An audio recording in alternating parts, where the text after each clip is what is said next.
Hello friends, welcome to Science Magnet. दोस्तों, कैसे हैं आप लोग सभी? आई होप सभी अच्छे हैं, शानदार हैं, जानदार हैं। दोस्तों, आज हम लोग हमारा एक नया चैप्टर स्टार्ट करने जा रहे हैं, आपका सर्कुलेटरी सिस्टम यानी परिसंचरण तंत्र। देखिए दोस्तों, आप लोगों को पता है हमारी बॉडी में जितने भी सिस्टम होते हैं सबका कोई ना कोई विशेष कार्य होता है। तो इस सर्कुलेटरी सिस्टम का भी कोई ना कोई कार्य होगा। सर, सर्कुलेटरी सिस्टम का कार्य क्या है? हमारी पूरी बॉडी में ब्लड का सर्कुलेशन करवाना, ब्लड का परिसंचरण करवाना। क्योंकि दोस्तों, अगर ब्लड आपकी पूरी बॉडी में फ्लो करेगा तो इसी ब्लड के माध्यम से ऑक्सीजन, भोजन आपके हर अंग तक पहुंचेंगे। ठीक है, तो सर्कुलेटरी सिस्टम स्टार्ट करने से पहले हम लोगों को दोस्तों पढ़ना पड़ेगा हमारे ब्लड के बारे में। क्योंकि ये ब्लड ही तो है जो पूरी बॉडी में सर्कुलेट कर रहा है, ये ब्लड ही तो है जो पूरी बॉडी में अलग अलग चीजें लेकर जा रहा है। तो पहले देखें तो सही, ब्लड होता क्या है, ब्लड किन किन चीजों से मिलकर बना हुआ है, ब्लड का कौन सा पार्ट क्या चीज ट्रांसपोर्ट करता है, क्या नहीं करता। समझ में आ गई बात को? स्टार्ट करते हैं दोस्तों। तो हेडिंग आप लोग डाल लीजिए। सबसे पहले हम लोग पढ़ेंगे दोस्तों ब्लड के बारे में। ठीक है, चलिए दोस्तों, तो हम लोग स्टडी करने जा रहे हैं ब्लड की।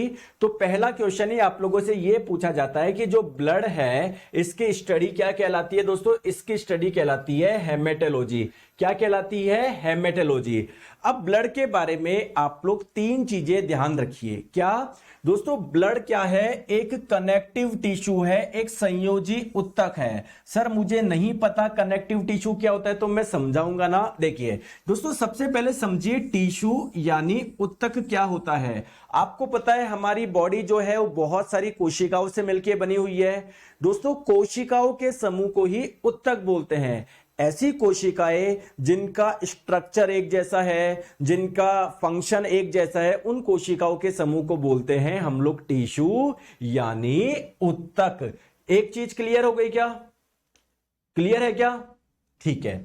अब दोस्तों, उत्तक भी हमारी बॉडी में अलग अलग टाइप के होते हैं। जब हम लोग टिश्यू वाला चैप्टर पढ़ेंगे तब आप लोग समझेंगे। तो बस आप लोग ध्यान रखिएगा, एक टाइप होता है टिश्यू का जिसे आप लोग बोलते हैं कनेक्टिव टिश्यू यानी संयोजित उत्तक। दोस्तों, कनेक्टिव टिश्यू किसको बोलते हैं? जो हमारी बॉडी के अलग अलग पार्ट को कनेक्ट करने का काम करता है। जैसे आप लोग मुझे एक चीज बताइए कि क्या हमारे यहां पर चोट लग जाएगी तो क्या ब्लड आता है क्या? बिल्कुल। यहां पर चोट लग जाएगी तो ब्लड आता है क्या? बिल्कुल। पैर में चोट लग जाएगी तो ब्लड आता है क्या? बिल्कुल। यानी कहीं ना कहीं दोस्तों ब्लड पूरी बॉडी को कनेक्ट कर रखा है क्या? बोलो हाँ या ना। बिल्कुल। अब सर, वो तो समझ में आ गया कि ब्लड ठीक है एक कनेक्शन का काम कर रहा है, लेकिन पहले मुझे ये बताओ ये टिश्यू कैसे है? अभी मैं आपको बताऊंगा थोड़ी देर में। हमारे ब्लड में बहुत सारी कोशिकाएं पाई जाती है, आरबीसी, डब्ल्यूबीसी, बहुत सारी कोशिकाओं का ये समूह है। तो क्या ये टिश्यू है क्या? बिल्कुल। और कैसा टिश्यू है? कनेक्टिव टिश्यू है। क्या ये बात आपको समझ में आ गई क्या? बिल्कुल। अब आप मुझे बताइए, क्या ये सॉलिड है या लिक्विड है? आपका ब्लड को आपने देखा होगा फ्लो कर रहा है, ये एक लिक्विड है। तो आपका जो ब्लड है वो एक लिक्विड कनेक्टिव टिश्यू है। ये बात आई होप आपको ये चीज समझ में आ गई होगी। ठीक है, ठीक है। सर, भौतिक विज्ञान की क्लास कब होगी दोस्तों? जब बायोलॉजी आपकी पूरी हो जाएगी। ठीक है, आ जाओ। अब हम लोग बात करते हैं किसकी? दोस्तों, इसको आप लोग मेजोडर्मल टिश्यू भी बोल सकते हैं। सर, मेजोडर्मल टिश्यू क्या होता है? देखो, आप मुझे एक छोटी सी बात बताइए कि जैसे आप लोगों को पता है किसी बच्चे का निर्माण कैसा होता है? आपको पता है, जैसे मान लीजिए जब कोई लेडी प्रेग्नेंट होती है तो उनके गर्भाशय में जो ये बच्चा ग्रो करता रहता है उसको टोटल दोस्तों पूरा एक पूरी बॉडी डेवलप होने में कितना समय लगता है? बताओ कितना समय लगता है? दोस्तों, 9 महीने का समय लगता है। अब ऐसा तो है नहीं कि कोई लेडी प्रेग्नेंट हुई, अभी दोस्तों 1 महीना ही हुआ है प्रेगनेंसी को और इस बच्चे का सब सारे ऑर्गन बन गए हो, लीवर, किडनी, हार्ट, ब्लड सब बन गया हो। नहीं दोस्तों, धीरे धीरे समय लगता है ना। बोलो हाँ या ना, है ना? तो होता क्या है, ध्यान रखिएगा प्यारे दोस्तों। जैसे शुरुआत कैसे होती है बच्चे बनने की? तो आपको पता है फीमेल बॉडी में प्रति महीने क्या बनता है? एग बनता है। ड्यूरिंग सेक्स जब मेल बॉडी से स्पर्म यानी शुक्राणु अंदर जाते हैं तो बहुत सारे शुक्राणु इस पे जाके अटैक करते हैं। तो कोई एक स्पर्म होगा जो एग से जाके आप लोगों का सबसे पहले मिल जाएगा। तो एग इससे क्या होता है? फर्टिलाइज हो जाता है, पक जाता है ना। तो बेसिकली इसको मैं बोल रहा हूं फर्टिलाइज्ड एग यानी निषेचित अंडा। और यही फर्टिलाइज एग डेवलप होके 9 महीने में क्या बन जाता है? पूरा का पूरा बच्चा बन जाता है। दोस्तों अगर आपको कोई भी टेक्निकल से संबंधित कोई डाउट पूछना हो प्लीज टीम से बात करें, मैं आप लोगों को यहाँ पर पढ़ाने आया हूं, ठीक है। कि पीडीएफ कहाँ मिलेगी, ये कैसे मिलेगा, इस नंबर पे संपर्क कर ले आप लोग, ठीक है। प्लीज है ना, आप लोगों से मेरी रिक्वेस्ट है, ये चीज आप लोग कमेंट ना करें सर लैपटॉप पर कैसे चलेगी, पीडीएफ कहां से डाउनलोड करें, है ना। मेरी रिक्वेस्ट है आप लोगों से, है ना। आप लोग यहां पर पढ़ाई करिए, ठीक है। अब मेरे प्यारे दोस्तों होता क्या है, जैसे मान लो ये एक छोटा सा मान लो गोला है दोस्तों, इसी गोला यही गोला डेवलप होके पूरा बच्चा बनेगा, इसी यही गोले में आपको किडनी लीवर सब बनेंगे। तो एक्चुअली में दोस्तों इसकी क्या होती है, अलग अलग लेयर होती है। एक तो सबसे आउटर लेयर होती है, इससे कुछ पार्ट इससे बन जाएगा, एक मिड लेयर होती है, इससे कुछ पार्ट बन जाएगा, एक अंदर वाली लेयर होती है। तो दोस्तों एक्चुअली में ये जो मिड लेयर होती है ना, मिड लेयर उसे बोलते हैं मेसोडर्म, हिंदी में बोलते हैं मध्य त्वचा। दोस्तों इसी मेसोडर्म में किसका निर्माण होता है, ब्लड का निर्माण होता है, ठीक है। तो आप लोग बोल सकते हो ब्लड एक मेसोडर्मल टिश्यू है, इसका मतलब क्या है, ये जो मिड वाली लेयर है ना, इससे इसका निर्माण होता है। क्लियर है क्या, आ जाओ दोस्तों। नेक्स्ट हम लोग बात करते हैं, ये एक कोलॉइडल सॉल्यूशन है। क्या आपने केमिस्ट्री में पढ़ा था क्या कोलॉइड किसको बोलते हैं, क्या आपने पढ़ा था क्या सर, नहीं मैंने तो नहीं पढ़ा, कोई बात नहीं, या पढ़ा है तो सर मैं तो भूल गया। दोस्तों कोलॉइड क्या है, आपको मैं बहुत सरल शब्दों में बताऊं तो ये एक प्रकार का क्या है, मिक्सचर होता है, एक प्रकार का मिश्रण होता है। तो दोस्तों अभी आपको थोड़ी देर में देखोगे कि ब्लड में भी बहुत सारी चीजें मिली हुई होती है, वाटर, ऑक्सीजन, कार्बन डाइऑक्साइड, बहुत सारी चीजें होती है। तो ये भी क्या है, एक प्रकार का मिक्सचर है, ठीक है। और कैसा मिक्सचर है, कोलॉइड मिक्सचर है, ठीक है। चलिए आ जाओ, ठीक है। आई होप आपको ये बात समझ में आ गई होगी। सबसे इंपॉर्टेंट बात क्या है, आपको ये ध्यान रखनी है, ठीक है, कि जो ब्लड है वो क्या है, एक प्रकार का कनेक्टिव टिश्यू है। बहुत बढ़िया, आ जाओ। चलिए दोस्तों अब ब्लड के बारे में आपको कुछ पॉइंट्स ध्यान रखना है। जैसे दोस्तों ब्लड, हमारी बॉडी में टोटल ब्लड कितना पाया जाता है ना, 2 लीटर, 10 लीटर, 50 लीटर। तो देखिए ध्यान रखिए, अगर हम लोग बात करें एक एडल्ट की, अगर बात करें दोस्तों एक वयस्क व्यक्ति की, मंजीष यादव जी बोल रहे हैं, बहुत सीधा सा परिचय है जिंदगी का, आंसू सच्चाई है और मुस्कुराहट एक नाटक।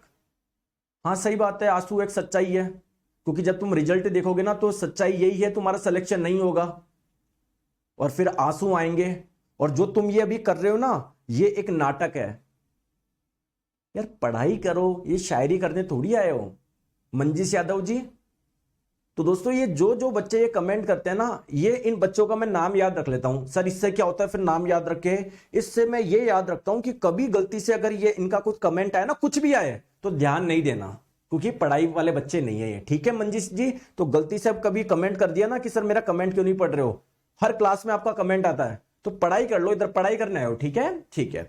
तो सर हमारे बॉडी में कितना लीटर होता है, देखो ध्यान रखिए, अगर हम लोग बात करें दोस्तों मेल बॉडी की, तो मेल में 5 से 6 लीटर ब्लड पाया जाता है, और एक फीमेल बॉडी की बात करी जाए तो उनमें 4 से 5 लीटर ब्लड होता है। अगर बात करें सर ब्लड एक्चुअली में टोटल कितना होता है दोस्तों, वो आपकी बॉडी के वेट पे डिपेंड करेगा। अगर आपकी बॉडी का वेट ज्यादा है तो आप लोगों का ब्लड जो है वो ज्यादा होगा, बॉडी का वेट ही आपका कम है तो ब्लड होगा वो क्या होगा, कम होगा। तो अप्रोक्सीमेट अगर बात करें दोस्तों, आपकी बॉडी के वेट का 7 से 7.5% क्या होता है, आप लोगों का ब्लड होता है, यानी रक्त होता है। क्लियर है क्या, ठीक है। अब दोस्तों अगर आप लोगों से पूछा जाए कि सर हमारे ब्लड का रंग क्या होता है, हमारे रक्त का रंग क्या होता है, तो दोस्तों ध्यान रखिएगा, हमारे रक्त का जो रंग होता है वो होता है रेड, यानी लाल होता है। अब सर ये रक्त के रंग का लाल होने का क्या कारण है दोस्तों, ध्यान से समझिए। देखो जैसे अभी मैं आपको बताऊंगा, डिटेल में भी हम लोग पढ़ने वाले हैं। जैसे मान लीजिए इस नली से, हमारी बॉडी में बहुत सारी नलियां हैं जिनसे ब्लड फ्लो होता है, तो दोस्तों इस नली में क्या हो रहा है, ब्लड फ्लो कर रहा है। अभी जैसा कि मैंने बताया ब्लड में बहुत सारी चीजें होती है दोस्तों, वैसे ही दोस्तों ब्लड में क्या पाई जाती है, बहुत छोटी छोटी कोशिकाएं पाई जाती है जिसका नाम क्या है, आरबीसी। तो अगर आप लोगों से पूछा जाए कि रक्त का लाल रंग का होना, इसके पीछे कारण क्या है, रक्त में आरबीसी की उपस्थिति, रेड ब्लड सेल की उपस्थिति। तो दोस्तों ये जो आरबीसी आपके ब्लड में प्रेजेंट है, क्या इसी की वजह से आपका रक्त का रंग लाल हो गया क्या? नहीं। एक्चुअली में जैसा कि मैंने आपको बताया कि हमारा ब्लड क्या करता है, ऑक्सीजन का भी ट्रांसपोर्टेशन करता है। मतलब लंग्स से ऑक्सीजन जो होती है आपके ब्लड में आ जाती है, और जैसे जैसे ब्लड फ्लो करता है उसके साथ में ऑक्सीजन भी फ्लो करती है। तो हर अंग तक ऑक्सीजन आप लोगों को पहुंचानी होती ना। तो अगर मैं आप लोगों को बोलूं ब्लड में ऑक्सीजन चिपकती किससे, तो दोस्तों जो आरबीसी है ना, इसी में क्या होती है, ऑक्सीजन जाके चिपक जाती है ना। जैसे आरबीसी में जब ऑक्सीजन चिपकती है ना, तब जाके रक्त का रंग लाल होगा। अगर आरबीसी पे ऑक्सीजन चिपकी हुई नहीं है तो रक्त का रंग लाल नहीं होगा। क्लियर है क्या? ठीक है। अब दोस्तों बात करें, ये जो आपकी आरबीसी है ना, एक्चुअली में इसके अंदर क्या पाया जाता है, एक विशेष प्रकार का प्रोटीन पाया जाता है जिसका नाम क्या है, हीमोग्लोबिन। बेसिकली ये जो हीमोग्लोबिन होता है ना, ये चिपकाता है ऑक्सीजन को अपने साथ में। तो आप चाहे आरबीसी को बोल दो कि आरबीसी चिपकाता है, या हीमोग्लोबिन बोल दो, बात बराबर है। क्योंकि दोस्तों हीमोग्लोबिन आरबीसी के अंदर ही तो है। तो अगर हीमोग्लोबिन से चिपक रही है ऑक्सीजन, इसका मतलब आरबीसी से चिपक रही है। तो ये जो आप लोगों का लाल रक्त का रंग है लाल, वो किस वजह से है दोस्तों, आरबीसी की वजह से है। और एक्चुअली में अंदर की कहानी क्या है कि जो हीमोग्लोबिन है ना, जब वो ऑक्सीजन रिच होता है, मतलब जब हीमोग्लोबिन में ऑक्सीजन चिपकती है, ऑक्सीजन की मात्रा जब होती है हीमोग्लोबिन के साथ में, उसकी वजह से रक्त का रंग लाल होता है। क्लियर है? सिद्धेश्वर सेठी जी बोल रहे हैं सर यूट्यूब पर मैथ्स कहां चले गए? बंद कर दी आपकी मैथ्स और रीजनिंग की क्लास। ठीक है, जो आपकी फ्री क्लास होती थी ना, वो मैंने बंद कर दिया है। ठीक है, मिल गया आंसर? इतनी देर से मैं पढ़ा रहा हूं, आप एक ही कमेंट कर रहे हो। क्लियर है सिद्धेश्वर जी? चले आगे, बात क्लियर है? आ जाओ। नेक्स्ट हम लोग बात करते हैं, एक छोटी सी बात ध्यान रखिए दोस्तों। यार मैं एनिमेशन लगाना भूल गया इसमें ना, एक्चुअली शायद है ना गलती से एनिमेशन हट गया। मतलब एनिमेशन का मतलब क्या है, एक क्लिक पे ये आता है, फिर अगला क्लिक करूंगा फिर ये आएगा, फिर अगला क्लिक करूंगा फिर ये आएगा, फिर अगला क्लिक। शायद स्टार्टिंग की 4-5 स्लाइड से मैं लगाना भूल गया। कोई बात नहीं, आप टेंशन मत लो। देखो दोस्तों, एक चीज आप लोग और ध्यान रखिएगा। जैसे आप मुझे छोटी सी बात बताओ, है ना, ध्यान से आप लोग समझिएगा। हालांकि मैंने बात आपको पहले भी बताई है, कोई बात नहीं, वापस समझो। जैसे मान लो हमारी बॉडी में अलग अलग ऑर्गन है। जैसे मान लो सर लीवर भी एक ऑर्गन है, क्या ये बात आपको पता है? दोस्तों किडनी भी एक ऑर्गन है, ये बात आपको पता है क्या? दोस्तों आपका स्टमक, आपका पेट, ये भी एक ऑर्गन है। दोस्तों कोई भी ऑर्गन होता है, क्या वो बहुत सारी कोशिकाओं से मिलकर बना हुआ होता है? क्या बताओ, कोई सा भी ऑर्गन हो। बिल्कुल सर, सही बात है। आपको यह भी पता है हर कोशिका को एनर्जी की जरूरत होती ही होती है। होती है नहीं होती, बताओ? होती है। और मुझे बताओ एनर्जी कैसे मिलती है? हमने रेस्पिरेशन वाले चैप्टर में पढ़ा है ना, श्वसन वाले चैप्टर में पढ़ा है ना, कि सर जब मान लो कोई कोशिका है, जब सर इसके पास में ऑक्सीजन जाती है ना, तो इससे आपको इस कोशिका को क्या मिलेगी? एनर्जी मिलेगी। और साथ में सर जब एनर्जी मिलती है तो साथ में क्या बनता है? कार्बन डाइऑक्साइड गैस भी बनती है। तो कुल मिला के हमको हर कोशिका के पास में ऑक्सीजन भेजनी है, और क्या करना है, कोशिका में जो कार्बन डाइऑक्साइड बनी उसको लेकर आना है। तो ये काम आपका ब्लड ही करेगा। जब ब्लड जाएगा ना, तो ब्लड से ऑक्सीजन आपकी किस में चल जाएगी? कोशिकाओं में चल जाएगी, और कोशिका में जो कार्बन डाइऑक्साइड बना हुआ आपके ब्लड में आ जाएगा। क्लियर है क्या? तो ब्लड ये पूरा ये काम करेगा। क्लियर है क्या? ठीक है, आ जाओ। अब मैं आपको क्या बोलना चाह रहा हूं, ध्यान से समझो। तो बेसिकली क्या लीवर के पास में भी ब्लड जाएगा? क्या जाएगा? क्या बिल्कुल। किडनी के पास में भी ब्लड जाएगा? क्या बिल्कुल जाएगा। क्या दोस्तों आपके स्टमक, पेट के पास में भी ब्लड जाएगा? क्या बिल्कुल सर, हर अंग के पास में ब्लड जाता है। ठीक है दोस्तों, इस ब्लड में क्या है? ऑक्सीजन है। हमारे ब्लड में जो आरबीसी था ना, उसने ऑक्सीजन को चिपका लिया था अपने साथ में। तो बेसिकली जब लीवर के पास में ब्लड आ रहा है ना, तो दोस्तों इस नली में जो ब्लड फ्लो हो रहा है वो कौन सा ब्लड है? ऑक्सीजन वाला ब्लड है। क्या बात क्लियर है क्या? ऑक्सीजन वाला ब्लड है, ऑक्सीजन वाला ब्लड है। सिमिलरली इस नली में भी जो ब्लड फ्लो कर रहा है वो कैसा है? ऑक्सीजन वाला ब्लड है। सिमिलरली इस नली में भी जो ब्लड फ्लो कर रहा है वो ऑक्सीजन वाला ब्लड है। यानी आपके ब्लड में ऑक्सीजन है, और ऑक्सीजन को चिपकाता कौन है सर? हमारे ब्लड में जो आरबीसी होती है ना, वो ऑक्सीजन को चिपका लेती है। तो जब आपके आरबीसी में ऑक्सीजन चिपकती है, तब उसका रंग क्या होता है? रक्त का रंग क्या होता है? लाल होता है। तो बेसिकली जो रक्त फ्लो कर रहा है, इसका रंग क्या है? रंग क्या है? लाल है। बात क्लियर है क्या? बात क्लियर है क्या? ठीक है। लेकिन दोस्तों एक चीज मुझे बताइए, जब ये ब्लड यहां पर गया तो ब्लड में जो ऑक्सीजन थी, क्या उसका यूज हो जाएगा? क्या क्या जब ब्लड गया गया गया गया, इस ब्लड में जो ऑक्सीजन थी क्या उसका यूज हो जाएगा क्या इन कोशिकाओं के द्वारा? क्योंकि कोशिका को चाहिए एनर्जी, और एनर्जी के लिए दोस्तों क्या चाहिए होती है? ऑक्सीजन चाहिए होती है। सर बिल्कुल सही बात है। तो कहने का मतलब मेरा यह है, जब यहां से ब्लड जब बाहर निकलेगा तो क्या उसमें ऑक्सीजन होगी? क्या नहीं होगी, क्योंकि दोस्तों उस ऑक्सीजन का यूज हो गया है इन कोशिकाओं के द्वारा। सिमिलरली दोस्तों यहां से जब रक्त बाहर निकलेगा तो क्या उसमें ऑक्सीजन होगा? क्या नहीं होगा। सिमिलरली दोस्तों जब यहां से ब्लड बाहर निकलेगा क्या उसमें ऑक्सीजन होगा? क्या सर नहीं होगा। एक्चुअली में इस ब्लड में क्या होगा, यहां पर अब जो ब्लड बाहर निकल रहा है इस ब्लड में क्या होगा? क्या आप लोग बता सकते हो? क्या सर ऑक्सीजन तो नहीं है, तो क्या है यहां पर दोस्तों जो एनर्जी बनी, एनर्जी के साथ में कार्बन डाइऑक्साइड भी बनती है, तो वो कार्बन अब इस ब्लड में बहुत ज्यादा क्या है? कार्बन डाइऑक्साइड बहुत ज्यादा है। बेसिकली ये जो ब्लड बाहर निकल रहा है वो कौन सा है? कार्बन डाइऑक्साइड वाला ब्लड है। ये बात आपको समझ में आई क्या? इतनी सी बोलो। तो दोस्तों ऐसा ब्लड जिसमें ऑक्सीजन बहुत मात्रा में होती है उसको आप लोग बोलते हैं, उस वाले ब्लड को क्या बोलते हैं? उस वाले ब्लड को बोलते हैं ऑक्सीजनेटेड ब्लड। क्या बोलते हैं? Oxygenated blood. दोस्तों मैं जो समझा रहा हूं प्लीज ध्यान से समझिए, है ना? ठीक है। और सर जिन ब्लड में ऑक्सीजन नहीं है, कार्बन डाइऑक्साइड बहुत ज्यादा है, तो ऐसे आप लोग ब्लड को क्या बोलते हैं? डीऑक्सीजनेटेड ब्लड बोलते हैं। ठीक है दोस्तों, बात आई समझ में? डीऑक्सीजनेटेड ब्लड बोलते हैं। बात क्लियर है? क्लियर है? ठीक है। अगर आप लोगों से पूछा जाए कि ये जो ब्लड जा रहा है ऑक्सीजन वाला, जिन नलिकाओं से जा रहा है उन नलिकाओं का नाम क्या है? उन नलिकाओं का, सर इन नलिकाओं को कुछ नाम है क्या जो ऑक्सीजन वाला ब्लड लेके जाती है? बिल्कुल दोस्तों, इन नलिकाओं का नाम क्या है? आर्टरी है। क्या है? आर्टरी है, यानी धमनी है। क्लियर है क्या? और सर वो वाली नलिकाएं जिनमें ये डीऑक्सीडेटेड ब्लड, जिन नलिकाओं से डीऑक्सीडेटेड ब्लड बाहर निकलता है, उन नलिकाओं का नाम क्या है? बताओ, उन नलिकाओं का नाम क्या है? कौन बताएगा? सर उनका नाम है वेन, यानी शिरा। तो अगर मैं आप लोगों से बोलूं कि यार रक्त का रंग क्या होता है, तो क्या हमेशा इसका आंसर लाल होगा? क्या नहीं सर, जिस रक्त में ऑक्सीजन की मात्रा होती है ना उस वाले रक्त का रंग लाल होता है। अगर दोस्तों रक्त में ऑक्सीजन ही नहीं हुई तो उसका रंग लाल नहीं होके कैसा होता है? नीले कलर का होता है। ठीक है। और सर ये जो ऑक्सीजन वाला ब्लड जिन नलिकाओं से फ्लो होता है उसे आप लोग बोलते हैं आर्टरी, यानी धमनी। और दोस्तों वो वाला ब्लड जो कि दोस्तों क्या बोलते हैं, ये डीऑक्सीजनेटेड ब्लड जिन नलिकाओं से बाहर निकलता है उसको बोलते हैं वेन, यानी शिरा। बात क्लियर है क्या?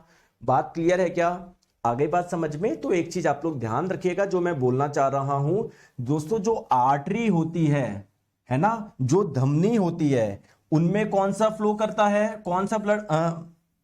रुकिए, अच्छे से समझिए दोस्तों, एक एक चीज आराम से पढ़ेंगे। आर्टरी यानी धमनी में जो ब्लड फ्लो होता है वो कौन सा फ्लो होता है? सर रेड कलर वाला। रेड कलर वाले का मतलब क्या है? ऑक्सीजन युक्त ब्लड। ठीक है। और वेन यानी शिरा में जो ब्लड फ्लो होता है वो कौन सा होता है सर? ब्लू कलर वाला, नीला कलर वाला। नीला कलर वाले का मतलब क्या है? ऐसा ब्लड जिसमें ऑक्सीजन कम होती है, कार्बन डाइऑक्साइड ज्यादा होती है। बात क्लियर है क्या? क्लियर है क्या? बताओ बताओ। तो अगर मैं आप लोगों से और थोड़ा डिटेल में बात करूं कि यार सर कलर क्या होता है ब्लड का, तो आप लोग बोलोगे कि सर जो ऑक्सीजनेटेड ब्लड होता है ना वो तो ब्राइट रेड कलर का होता है, चमकीले लाल रंग का होता है। जबकि सर जो हमारा ये डीऑक्सीजनेटेड ब्लड होता है ना वो बेसिकली ब्लू कलर का होता है, या फिर आप लोग बोल सकते हो थोड़ा सा सर डार्क पर्पल कलर का होता है ना, डार्क रेडिश पर्पल, मतलब ऑलमोस्ट इसको ब्लू बोल दो, है ना, इसको आप लोग नीला बोल दो, ब्लू बोल दो। क्लियर है? समझ में आ गई बात को? बात आ गई? यहां तक जो मैंने कॉन्सेप्ट पढ़ाया वो बात समझ में आ गई क्या? बिल्कुल सर आ गई। अब दोस्तों एक चीज आप लोग ध्यान रखिएगा, जैसे मान लो किसी नलिका में ब्लड फ्लो हो रहा है, उस ब्लड में क्या है? आरबीसी है। दोस्तों आरबीसी के अंदर एक प्रोटीन, मान लो ये आरबीसी है, आरबीसी के अंदर एक प्रोटीन पाया जाता है जिसका नाम है हीमोग्लोबिन। तो अगर कई बार आप लोगों से पूछा जाए एग्जाम में हीमोग्लोबिन का रंग क्या होता है, गलती से लाल मत बोल देना। एक्चुअली में हीमोग्लोबिन का जो रंग होता है ना वो पर्पल होता है। ठीक है। लेकिन जब इस हीमोग्लोबिन में ऑक्सीजन चिपकती ना, तब इसका रंग क्या हो जाता है, लाल हो जाता है। ठीक है। तो अगर आप लोगों से बोला जाए कि यार ब्लड का रंग लाल क्यों होता है, क्योंकि सर जब हमारा ब्लड में जो आरबीसी होती है, ये जो हीमोग्लोबिन होता है ना, उसमें ऑक्सीजन चिपकती है ना, उसकी वजह से उसका रंग लाल होता है। अगर सिंपल दोस्तों हीमोग्लोबिन का कलर पूछोगे तो आप लोगों का क्या होगा, पर्पल होगा। Siddheshwar Sethi ji sir please sir again math classes, हाँ स्टार्ट कर रहे हैं दोस्तों, कोर्स आ रहा है, टेंशन मत लो। ठीक है। देखो प्यारे बच्चों, अब देखो यार मैं ना साइंस पढ़ा रहा हूं, आप है ना, चलो मैं बोल देता हूं, मैं आप लोगों को बता दूं। बहुत सारे बच्चों की डिमांड थी कि सर मुझे मैथ्स की क्लास भी चाहिए, रीजनिंग की क्लास भी चाहिए। दोस्तों मैं एक अलग से भी कोर्स लॉन्च कर रहा हूं जिसमें आपका वन स्टॉप सॉल्यूशन हो जाएगा। अगर आपको पढ़ना है, मैं फैकल्टी ऐसे लेकर आऊंगा जिसकी आपने कल्पना भी नहीं करी हो। दोस्तों आपको कंप्लीट एक जगह मैथ्स, रीजनिंग, साइंस और जीके आपको मिल जाएगा। ठीक है, समझ में आ गई बात को। तो उसका जल्दी से अनाउंसमेंट होने वाला है, वो अलग बात करेंगे। प्लीज इधर आप पढ़ने आए हो, इधर पढ़ाई करिए ना, मेरी रिक्वेस्ट है आप लोगों से, आ जाओ। चलिए आ जाओ। ठीक है। अब सर मुझे ये बताओ, हमारे ब्लड में जो हीमोग्लोबिन होता है वो होता कितना है, इसकी मात्रा पूछी जा सकती है क्या? बिल्कुल।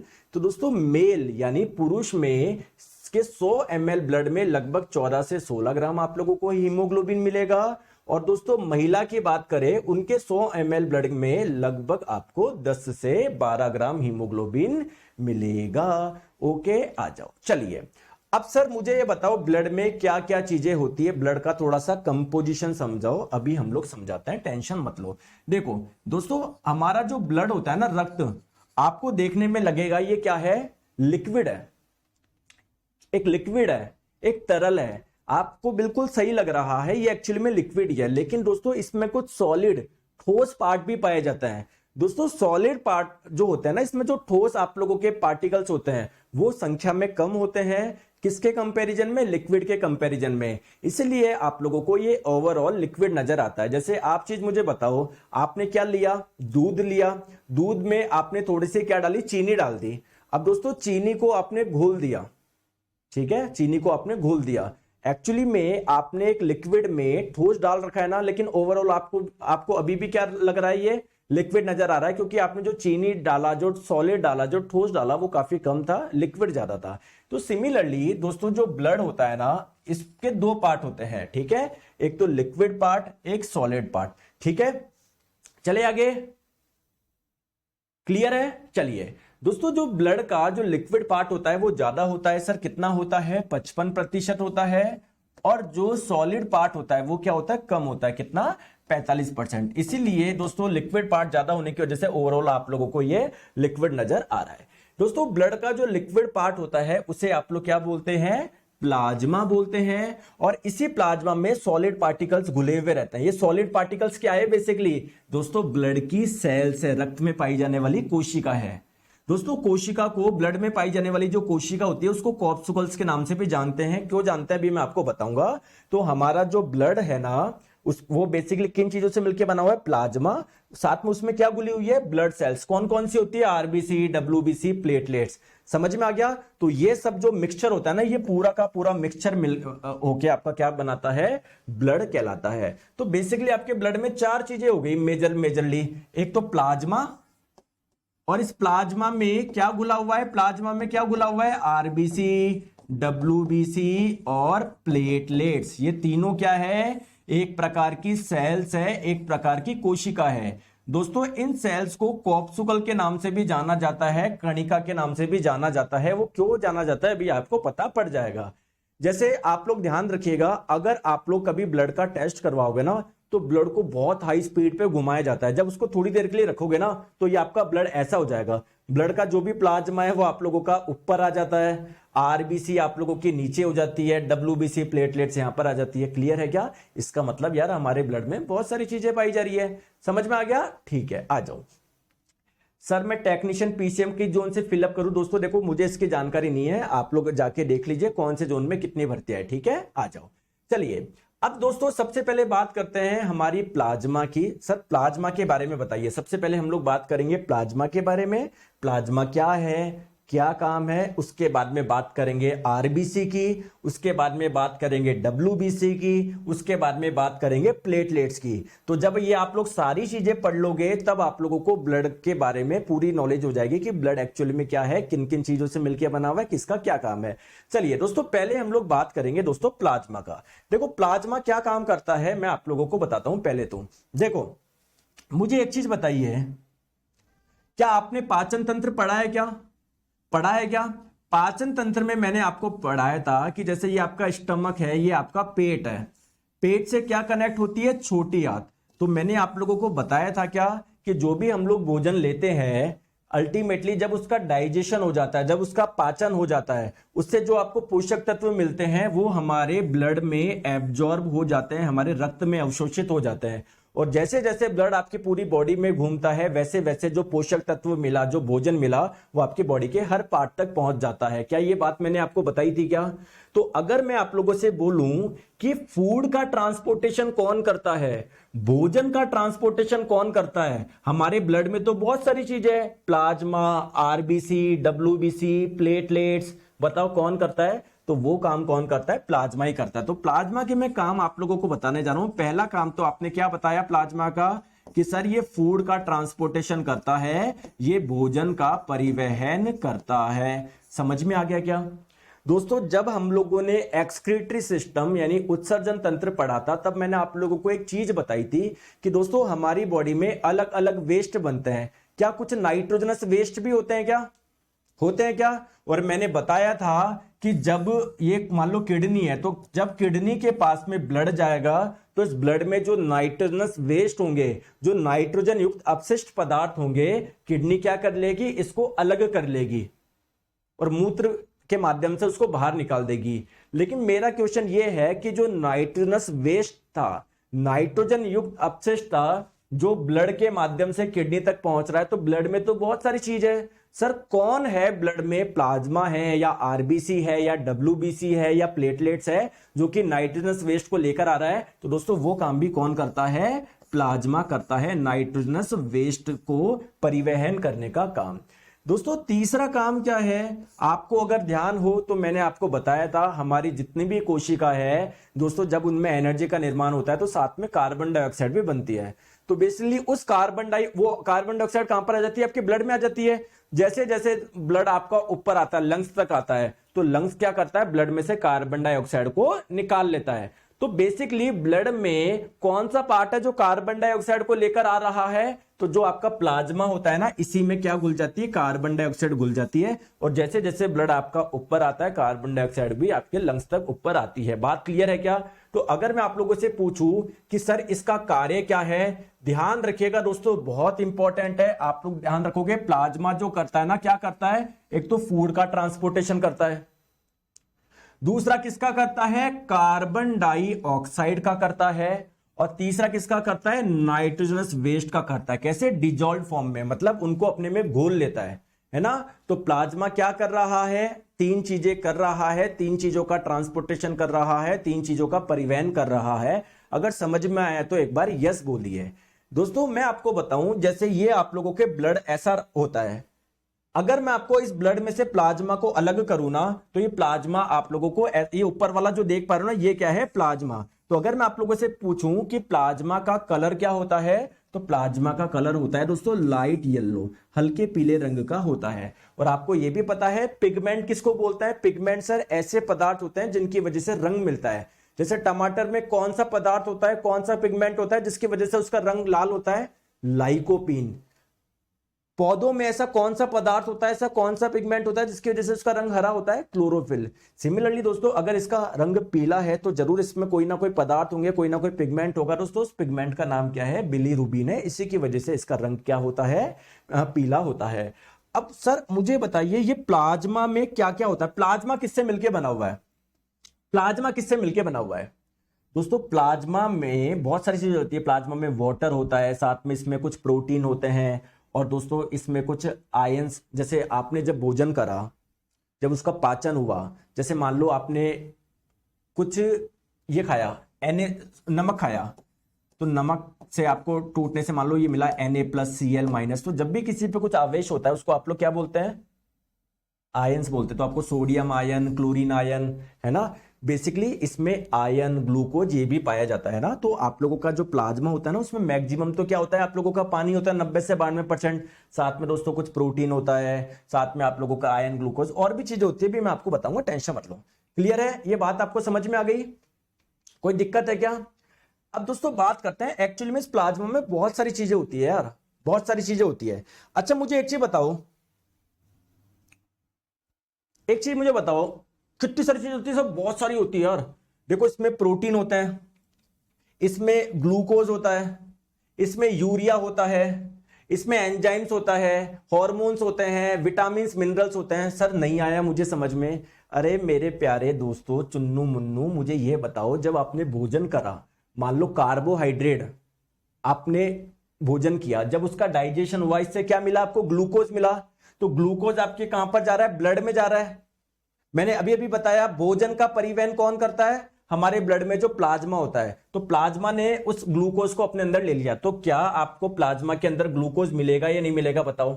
ऐसी बातें करते हो आप लोग, ठीक है। और बताओ सर, मैंने आप लोगों को यह बताया कि दोस्तों आप लोग जब भोजन करोगे, भोजन में विटामिन भी होते हैं, मिनरल्स भी होते हैं, तो अल्टीमेटली भोजन कहां चला जाता है? आपके ब्लड में एब्जॉर्ब हो जाता है। ब्लड जैसे जैसे आपका मूव करता है, वैसे वैसे भोजन भी आपका हर जगह मूव करेगा। तो ब्लड का कौन सा चीज है जो भोजन को मूव कर रहा है? प्लाज्मा। तो बेसिकली इसमें विटामिन, मिनरल्स ये भी तो होंगे। बोलो हाँ या ना, बोलो हाँ या ना, बताओ। मैंने आप लोगों को यह भी बताया था कि दोस्तों नाइट्रोजन युक्त अपशिष्ट का ट्रांसपोर्टेशन कौन करता है?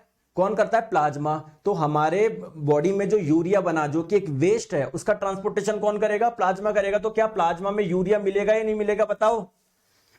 बोलते नहीं हो यार आप, बताओ।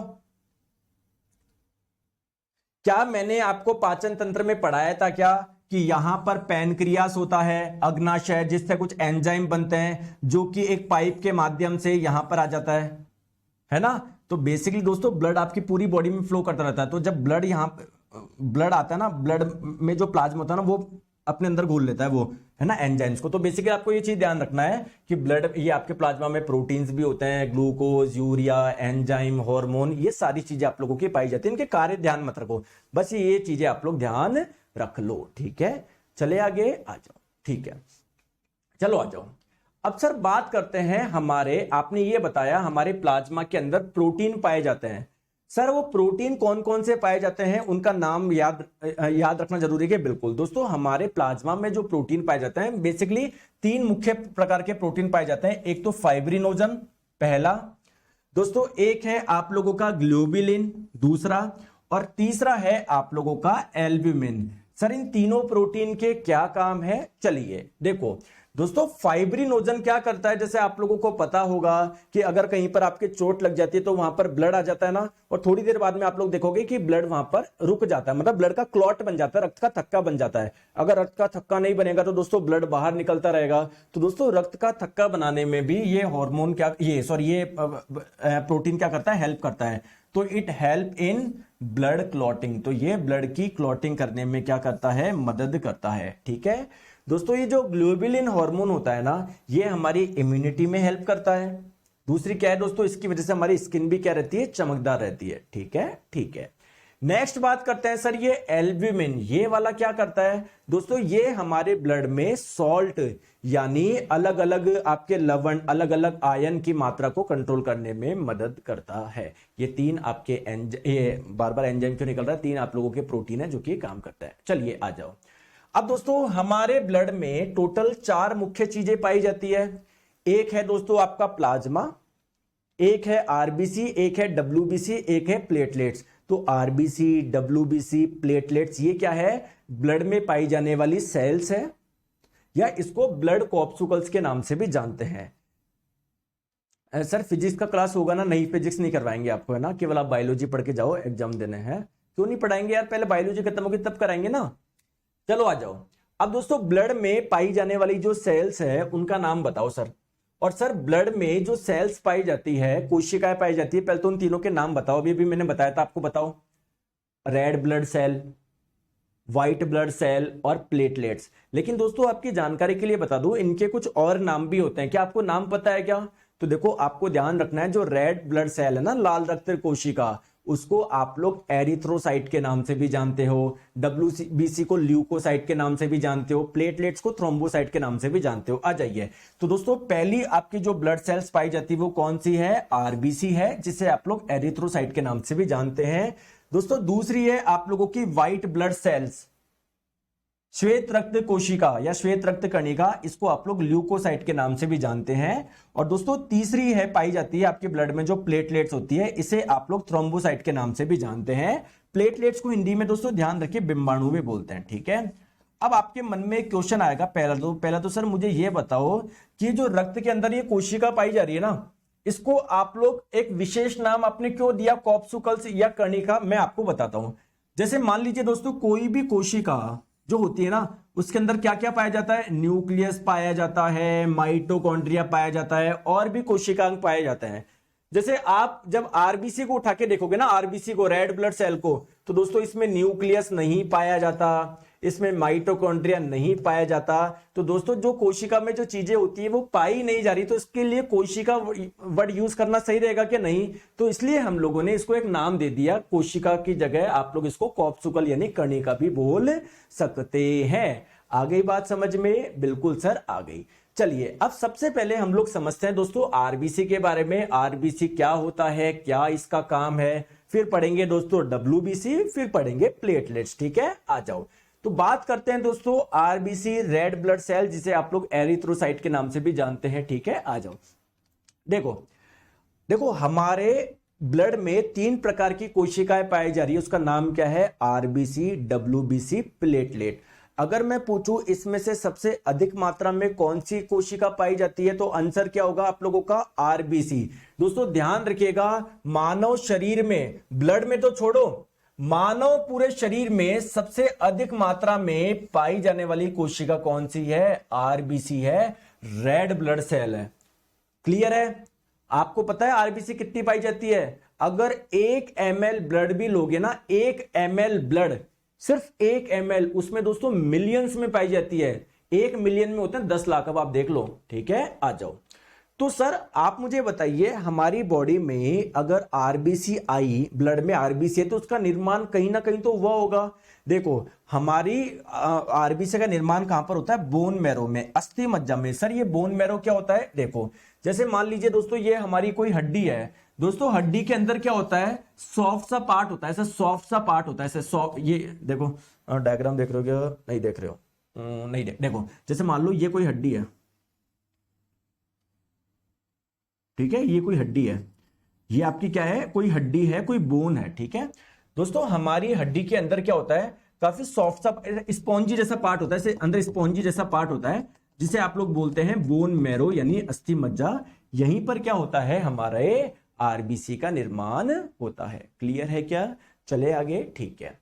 सर आरबीसी के बारे में इसकी कुछ कैरेक्टरिस्टिक बताओ, आरबीसी की कुछ कैरेक्टरिस्टिक बताओ, इसमें क्या क्या गुण पाए जाते हैं। जैसे सर आरबीसी की शेप के बारे में थोड़ा सा मुझे बताओ कि आरबीसी की शेप कैसी होती है, इसकी आकृति क्या होती है, सर इसकी लाइफ क्या होती है, क्योंकि हमारी बॉडी में हर कोशिका की कुछ ना कुछ लाइफ होती है। जैसे किसी की 1 दिन, किसी की 10 दिन, किसी की 100 दिन, किसी की 5 दिन, किसी की 18 दिन, तो इसकी भी तो कोई ना कोई लाइफ होगी। बिल्कुल सर, आ जाओ। तो सबसे पहले बात करते हैं दोस्तों इसकी शेप, इसकी आकृति की। दोस्तों इसकी आकृति होती है बाइकॉनकेव यानी उभया अवतल। सर ये उभया अवतल क्या होती है? आइए मैं आप लोगों को बताऊं। जैसे मान लो कोई गोली है, टैबलेट कभी ना कभी आपने खाई होगी दोस्तों, इसको ऊपर से और नीचे से जब दबा दोगे तो थोड़ी सी कुछ ऐसी हो जाएगी क्या? थोड़ी सी ऐसी हो जाएगी क्या? इसी शेप को बोलते हैं हम लोग बाइकॉनकेव। तो इसकी शेप क्या होती है? बाइकॉनकेव होती है, और ऐसे डिस्क की जैसी होती है ना, मतलब ऐसे डिस्क जानते हो? डिस्क, तो ये बेसिकली डिस्क की जैसी होती है, डिस्क शेप की होती है। क्लियर है क्या? ठीक है। जैसे ये आपकी आरबीसी है, जब इसको टॉप से देखोगे ना, टॉप से, तो ऐसी नजर आएगी, लेकिन जब आप लोग इसको ऐसे काट के देखोगे ना, काट के साइड से देखोगे तो ऐसे नजर आएगा। तो ये तो क्या है? टॉप व्यू है। और जब इसको काट लोगे ऐसे साइड से देखोगे ना, तो इसका क्रॉस सेक्शन व्यू आपको ऐसा नजर आएगा। क्रॉस सेक्शन का मतलब क्या है? जैसे एक मैं आपको समझाता हूं, देखो जैसे मान लो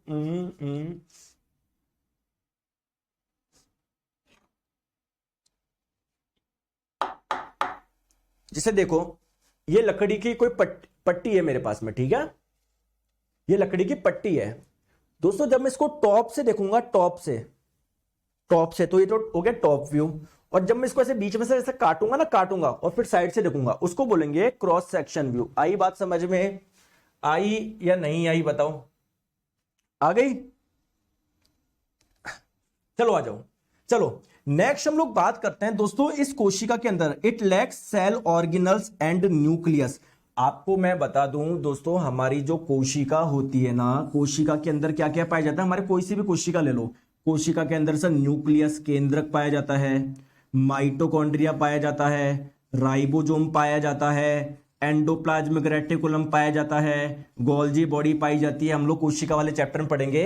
तो दोस्तों कोशिका के अंदर ये पाए जाते हैं ना माइटोकॉन्ड्रिया, राइबोसोम, इन सभी को क्या बोलते हैं? कोशिकांग बोलते हैं। ये कोशिका के अंग है, कोशिकांग बोलते हैं इसको, सेल ऑर्गेनल्स बोलते हैं।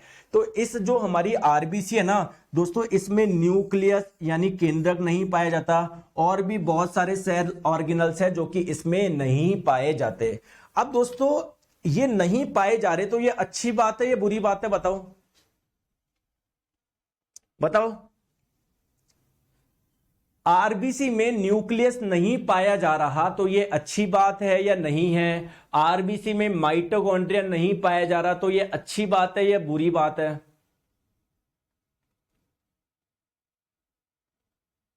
अब जैसे आप बोलोगे कि सर बंदर के पास तो पूंछ पाई जा रही है, मेरे पास तो पूंछ है ही नहीं, तो ये अच्छी बात है ये बुरी बात है? दोस्तों सबके अपने फायदे हैं, सबके अपने नुकसान हैं।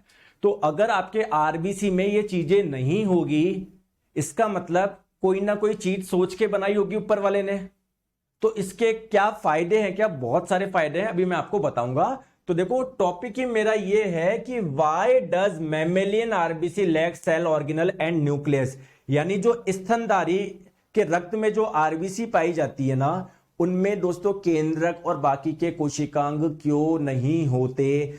स्तनधारी किसको बोलते हैं दोस्तों? मैमल्स किसको बोलते हैं? अभी के लिए ध्यान रखो, हम मैमल्स हैं। जो भी अपने बच्चे को दूध पिला सकता है वो मैमल्स है, जैसे काऊ, ठीक है, शेर, भाई शेर पिला सकता है ना, मतलब शेर नहीं पिला सकती ना।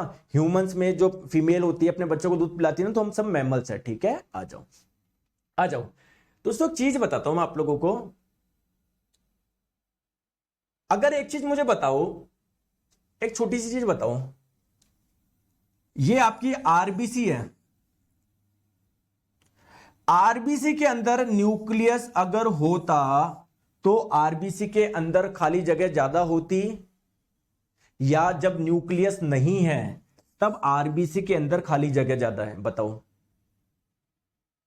बताओ, कौन सी वाली कंडीशन में जगह ज्यादा होती है दोस्तों? इस वाली कंडीशन में। तो एक्चुअली में दोस्तों आरबीसी क्या कर रही है? ऑक्सीजन को अपने से चिपकाएगी। तो न्यूक्लियस नहीं होने की वजह से आरबीसी की ऑक्सीजन बाइंडिंग कैपेसिटी बढ़ गई है। क्लियर है क्या? तो ये पॉइंट बढ़िया लगाए लगा, तो ध्यान रखिएगा, ठीक है। ये न्यूक्लियस नहीं होने की वजह से क्या होता है, इसकी बाइकॉनकेव शेप बन गई। जैसे देखो, ये आपकी क्या थी, आरबीसी के अंदर न्यूक्लियस है नहीं, तो थोड़ा सा इसकी शेप ऐसे बन गई, ऐसे थोड़ी सी बाइकॉनकेव बन गई, ऐसे बाइकॉनकेव बन गई। अब ऑक्सीजन दोस्तों यहां पर भी चिपक जाएंगे, ऑक्सीजन यहां पर भी चिपक जाएंगे। क्लियर है क्या? ठीक है। मान लो पहले शेप थी ऐसे ऐसे, अगर न्यूक्लियस होता तो, अब न्यूक्लियस नहीं है, जगह बच गई ना, तो ठीक है, तो उसकी शेप ऐसी हो गई है क्योंकि अंदर कुछ है ही नहीं। अब यहां पर ऑक्सीजन चिपक जाएंगे, यहां पर ऑक्सीजन चिपक जाएंगे, तो इसकी वजह से क्या हो गया दोस्तों, ऑक्सीजन बाइंडिंग कैपेसिटी क्या हो गई? बढ़ गई। ऑक्सीजन बाइंडिंग कैपेसिटी बढ़ गई, एरिया बढ़ गया, जिससे ऑक्सीजन चिपक जाएगा। अब इससे बताओ बात क्लियर है क्या? क्लियर है, ठीक है। चलिए दोस्तों नेक्स्ट हम लोग बात करते हैं कि अगर इसमें माइटोकॉन्ड्रिया होता, आपको मैंने चैप्टर में पढ़ाया था रेस्पिरेशन वाले में, माइटोकॉन्ड्रिया में एरोबिक रेस्पिरेशन होता है, वायवीय श्वसन होता है। वायवीय श्वसन के लिए क्या चाहिए होती है? ऑक्सीजन चाहिए होती है। तो अगर इसके अंदर माइटोकॉन्ड्रिया होता तो क्या कहीं ना कहीं जो ऑक्सीजन इसके पास में आ रही है उसका यूज हो जाता क्या एरोबिक रेस्पिरेशन में, वायवीय श्वसन में? बताओ बताओ, दिमाग लगाओ। दिमाग नहीं लगा रहे तुम? क्या दोस्तों वायवीय श्वसन में यूज हो जाती है क्या उस ऑक्सीजन का? अगर इसमें माइटोकॉन्ड्रिया होता तो दोस्तों माइटोकॉन्ड्रिया नहीं है, ये अच्छी बात है, क्योंकि जो ऑक्सीजन इसके पास में है ना वो बस आगे किसी को ले जाके छोड़ देगी है। क्योंकि अगर ये माइटोकॉन्ड्रिया होता ना तो माइटोकॉन्ड्रिया उस ऑक्सीजन का इस्तेमाल कर लेता। क्लियर है क्या? तो आरबीसी में माइटोकॉन्ड्रिया की अनुपस्थिति ये सुनिश्चित करती है कि सारी ऑक्सीजन बाकी जगह पहुंच जाए, बाकी टिश्यू तक पहुंच जाए, बाकी ऑर्गन तक पहुंच जाए। क्लियर है क्या? चलिए नेक्स्ट हम लोग बात करते हैं, आप लोगों की जो आरबीसी होती है ना, इसके अंदर दोस्तों एंडोप्लाज्मिक रेटिकुलम भी नहीं होता। एंडोप्लाज्मिक रेटिकुलम क्या है सर? ये कोशिका का ही एक पार्ट है। तो दोस्तों देखो, जैसे मान लो ये कोई कोशिका है, कोशिका है, इसके अंदर एंडोप्लाज्मिक रेटिकुलम है, ठीक है। अब मान लो कोशिका, इसके अंदर एंडोप्लाज्मिक रेटिकुलम नहीं है, तो ये फ्लेक्सिबल होगी ना, आप इसको पिचका सकते हो ना, पिचका सकते हो ना। तो दोस्तों एंडोप्लाज्मिक रेटिकुलम का अभाव ही क्या करता है? आरबीसी लचीलेपन को बढ़ाता है। अब इससे क्या फायदा होगा? इससे यह फायदा होगा कि अगर कहीं पर मतलब जो रक्त नली है, अगर मान लो कहीं पर पतली है ना, पतली, वहां से भी आरबीसी ना बहुत फ्लेक्सिबल है, आराम से निकल जाएगी, आराम से निकल जाएगी। अगर दोस्तों कहीं पर रक्त नली पतली है और आरबीसी में अगर फ्लेक्सिबिलिटी नहीं है तो वो आगे जा ही नहीं पाती, वो आगे जा ही नहीं पाती। तो दोस्तों ये क्या है? एंडोप्लाज्मिक रेटिकुलम नहीं होने से उसकी फ्लेक्सिबिलिटी बढ़ गई आरबीसी की, जिससे वो पतली गलियों में से भी निकल पा रही। दोस्तों मजा आया नहीं आया? ये कॉन्सेप्ट क्या आपको कभी किसी ने बताया क्या? ईमानदारी से बताओ, बताया क्या? ठीक है, तो देखो कितना प्यारा कॉन्सेप्ट है। चलो अब हम लोग बात करते हैं आरबीसी के बारे में। दोस्तों हमारी जितने भी मैमल्स होते हैं ना, जितने भी स्तनधारी होते हैं, उनके आरबीसी में न्यूक्लियस नहीं पाया जाता। लेकिन दोस्तों इसके कुछ एक्सेप्शन है, इसके कुछ अपवाद है। अपवाद होने का मतलब यह है कि सर कुछ मैमल्स ऐसे भी है, कुछ स्तनधारी ऐसे भी है जिनके आरबीसी में न्यूक्लियस पाया जाता है। तो दोस्तों मैं आपको यही बताना जा रहा हूं दोस्तों, स्तनधारी दुनिया में कुछ अपवाद मौजूद है ना, मतलब बहुत कुछ मैमल्स ऐसे हैं जो कि एक्सेप्शन है, अपवाद है। अपवाद का मतलब यह है कि सर उनके आरबीसी में न्यूक्लियस पाया जा रहा है, बाकी जितने भी होते हैं उनके आरबीसी में न्यूक्लियस नहीं पाया जाता। तो चलिए सर इसके कुछ अपवाद जो है बताइए। दोस्तों पहला अपवाद कैमल, कैमल के ब्लड में जो आरबीसी है ना उसमें न्यूक्लियस है, केंद्रक है। दोस्तों लामा, इसके ब्लड में जो आरबीसी है ना उसमें भी क्या है? न्यूक्लियस है, केंद्रक है। दोस्तों एक अल्पाका, ये भी एक मैमल है। दोस्तों एक आपका विकुना, ये भी एक आपका मैमल है। गुआनाको, ये भी एक मैमल है, ये एक ऐसे मैमल है जिनके आरबीसी में न्यूक्लियस है। दोस्तों बताओ, जीवन भर केवल ये दो पढ़ते हो, कभी गलती से पूछ लेना अटकते रह जाओगे, मैंने तो सर दो ही पढ़े थे। आ गई बात समझ में? मजा आया? चले आगे? बहुत बढ़िया सर, आ गया सर, मुझे अच्छे से समझ में आ गया सर। थोड़ा सा आगे चलिए। देखो दोस्तों एक चीज आप लोग ये ध्यान रखिएगा, मैंने आपको जो पॉइंट मैंने स्टार्टिंग में बताए थे वो सारी चीजें लिखवा देता हूं। आप लोग ध्यान रखिएगा कि जो रंग का कारण होता है वो क्या होता है, मतलब इसका रंग रेड ब्लड सेल, इसका रंग लाल क्यों हुआ? इसका कारण है इसके अंदर क्या है? हीमोग्लोबिन है। इसके अंदर क्या है? हीमोग्लोबिन है। और जब हीमोग्लोबिन से ऑक्सीजन चिपकती है ना तब इसका रंग लाल हो जाता है। तो आरबीसी का लाल रंग, या मैं बोलूं ब्लड का लाल रंग, किसके वजह से है? जो इसके अंदर हीमोग्लोबिन पाया जा रहा है ना उसकी वजह से, क्योंकि जब इस हीमोग्लोबिन में ऑक्सीजन चिपकेगा तब क्या हो जाएगा? इसका रंग लाल हो जाएगा। क्लियर है क्या? ठीक है, अब चलो आरबीसी का मेन कार्य क्या हो जाएगा? दोस्तों लंग्स से जो ऑक्सीजन होती है हमारे ब्लड में चली जाती है, तो ब्लड में ये जो आरबीसी है ना यही ऑक्सीजन को चिपका के बाकी जगह लेके जाता है। तो इसका काम क्या है? ऑक्सीजन का परिवहन है। जैसे प्लाज्मा का काम क्या था? कार्बन डाइऑक्साइड का परिवहन, भोजन का परिवहन, अपशिष्ट पदार्थों का परिवहन, वैसे ये क्या कर रहा है? ऑक्सीजन का परिवहन कर रहा है।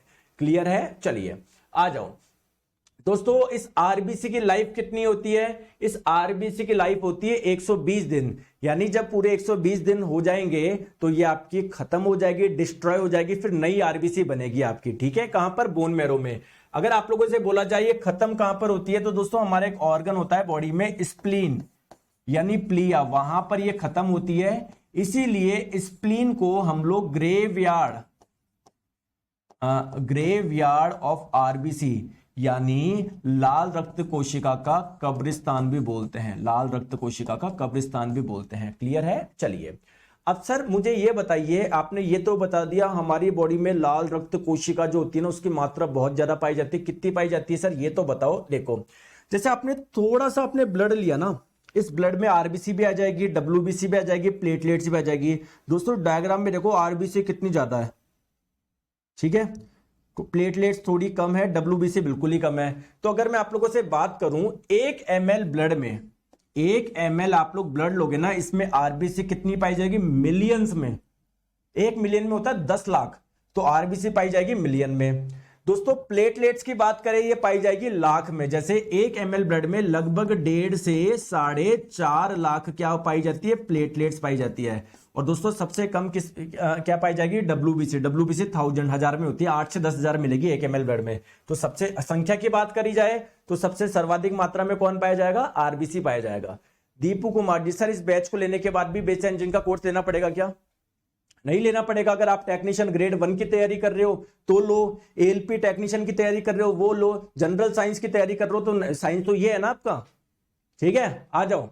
चलिए अब दोस्तों अगर हम लोग बात करें कि सर हमारे ब्लड में आरबीसी भी है, डब्ल्यूबीसी भी है, प्लेटलेट्स में प्लेटलेट भी है, अगर मैं बोलूं सर इनमें से सबसे ज्यादा साइज किसकी है, साइज में बड़ा कौन है? दोस्तों साइज में सबसे बड़ा होता है दोस्तों डब्ल्यूबीसी, ठीक है। तो अगर साइज की बात करोगे, आकार की बात करोगे, डब्ल्यूबीसी सबसे बड़ा होता है, इससे छोटा होता है आपका आरबीसी, और सबसे छोटा कौन होता है आप लोगों का, प्लेटलेट्स यानी बिंबाणु। ये बात आ गई समझ में? चलिए अब सर मुझे ये बताइए कि अगर मैं एक रेशो लेना चाहूं कि हमारे ब्लड में जो भी आरबीसी पाई जाती है, जो भी डब्ल्यूबीसी पाई जाती है, जो भी प्लेटलेट्स पाई जाती है, उनका रेशो बताओ। तो सर 600:1:40। सर कितने दिन तक बायोलॉजी हो जाएगी? अगर अपन देखें, देखो अपना कितने चैप्टर बचे हैं, ब्लड एंड सर्कुलेटरी सिस्टम दोस्तों 3 क्लास मानो, ऑर्गेनिज्म रिप्रोड्यूस 3 क्लास मानो, cell 3 class, tissue 2 class, botany 2 एक क्लास उसकी मानो, क्लासिफिकेशन की मानो 5 एक क्लास, हो गए ना। और कोई चैप्टर, डिजीज 2, 6, 9, 11। आप ये मानो भी मार्च चल रहा है ना, तो अप्रैल एंड तक अपन ये करा देंगे, फिर अपन फिर स्टार्ट कर लेंगे। क्लियर है क्या? मतलब हो जाएगा आपका, एग्जाम से पहले हो जाएगा, अच्छे से पढ़ाई करो आप तो, ठीक है। मैं आपको भगा नहीं रहा, आराम से हम लोग कर रहे हैं, ठीक है। अगर मैं भगाना होता तो मैं ऐसे भगा दूं, 1 महीने में करा दूं सब कुछ, है ना, भगना नहीं है। तो अगर रेशो पूछा जाए तो दोस्तों आरबीसी डब्ल्यूबीसी प्लेटलेट्स का जो रेशो होता है ना वो 600:1:40। यानी अगर हमारे ब्लड में 1 डब्ल्यूबीसी है ना तो प्लेटलेट 40 मिलेगी, आरबीसी 600 मिलेगी। चलिए दोस्तों संख्या की बात करते हैं। देखो अगर व्हाइट ब्लड सेल की बात करें, पुरुषों में कितनी होती है, महिलाओं में कितनी होती है? तो दोस्तों पुरुषों में 1 ml आपके ब्लड में 5 से 10,000 आपको डब्ल्यूबीसी मिलेगी, जबकि महिलाओं में भी 5 से 10,000 डब्ल्यूबीसी मिलेगी। महिलाओं में पुरुष में संख्या समान है। दोस्तों अगर हम लोग बात करें आरबीसी की, तो 1 ml ब्लड में 4.5 से 5.5 मिलियन आरबीसी मिलेगी आपको पुरुष में। दोस्तों महिलाओं की बात करी जाए तो वहां पर 1 ml में दोस्तों 4 से 5 मिलियन आप लोगों को आरबीसी मिलेगी। प्लेटलेट्स की बात करी जाए दोस्तों 1 ml में लगभग इसको 1.5 से 4.5 कर लो, 1.5 से 4.5 लाख पर ml, ठीक है। 1.5 से 4.5 लाख मिलेगी आपको 1 ml ब्लड में प्लेटलेट्स की संख्या, ठीक है। तो डब्ल्यूबीसी और प्लेटलेट्स की संख्या पुरुषों में और महिलाओं में समान होती है। अगर बात करी जाए आरबीसी की, तो आरबीसी की संख्या चिन्नी से ज्यादा होती है पुरुषों में। क्लियर? तो दोस्तों आज के लिए हम लोग इतना ही रखते हैं, ठीक है। इसको कंटिन्यू करेंगे कल। तो आज हम लोगों ने जो पढ़ा है केवल प्लाज्मा के बारे में पढ़ा है, आरबीसी के बारे में पढ़ा, थोड़ा सा और बचा आरबीसी, फिर हम लोग पढ़ेंगे डब्ल्यूबीसी और प्लेटलेट्स कल। तो कल आपका ब्लड वाला हो जाएगा, फिर हम लोग ध्यान रखेंगे सर्कुलेशन कैसे होता है, हार्ट वगैरह, ये सारी चीजें पढ़ेंगे, ठीक है दोस्तों। आज थोड़ी सी मैं क्लास जल्दी छोड़ रहा हूँ, आज थोड़ी सी तबीयत हल्की सी वो है ना, प्लीज, है ना। तो आज के लिए रखते हैं। सर प्रीवियस ईयर क्वेश्चन, अरे सबके कराते हैं प्रिया जी, आपने देखो इतने सारे चैप्टर पढ़ लिए, आपको पता नहीं क्या क्वेश्चन कराते हैं नहीं कराते, लेकिन पहले क्वेश्चन पढ़ने से पहले, करने से पहले अभी जितनी जानकारी चाहिए वो तो लो। अब इसमें इतने से में क्या क्वेश्चन बनेंगे, पहले पूरा ब्लड तो पढ़ लो, उसके सारे क्वेश्चन कराऊंगा, टेंशन मत लो, ठीक है। चले आगे, thank you so much, take care, bye bye, अपना ध्यान रखिए, बाय बाय।